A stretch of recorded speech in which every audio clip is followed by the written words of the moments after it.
కేంద్ర ప్రభుత్వం ఇచ్చిన హామీల్లో అమలు చేయాలని డిమాండ్ చేస్తూ సంయుక్త కిసాన్ మోర్చా ఆధ్వర్యంలో ట్రాక్టర్లు వాహనాలతో ఖమ్మం నగరంలో భారీ ర్యాలీ నిర్వహించారు। ఈ సందర్భంగా రైతులకు రుణమాఫీ చేసి గిట్టుబాటు ధరలు కల్పించాలని సంయుక్త రైతు సంఘాలు డిమాండ్ చేశాయి। రైతు వ్యతిరేక చట్టాల రద్దు నేపథ్యంలో ఇచ్చిన హామీలను కూడా అమలు చేయాలని కోరారు।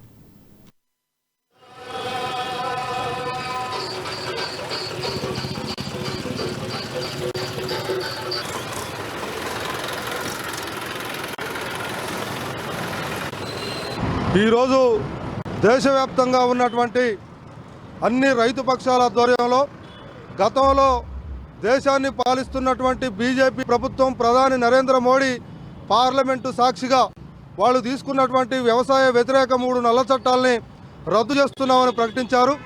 ఆ ప్రకటించినటువంటి బిల్లుని ఇంకా ప్రవేశపెట్టకుండా నానుతున్నటువంటి ధోరణికి వ్యతిరేకంగా అదేవిధంగా దేశవ్యాప్తంగా రైతాంగ సమస్యలను పరిష్కరించాలని అదేవిధంగా విద్యుత్ చట్ట సవరణ బిల్లుని రద్దు చేయాలని తదితర ప్రధానమైనటువంటి డిమాండ్లతో ఈరోజు దేశవ్యాప్తంగా నిరసన కార్యక్రమానికి అదేవిధంగా ట్రాక్టర్లు బండ్లు ర్యాలీలతో రైతులు మొత్తం కూడా దేశవ్యాప్తంగా ర్యాలీకి పిలిపించడం జరిగింది।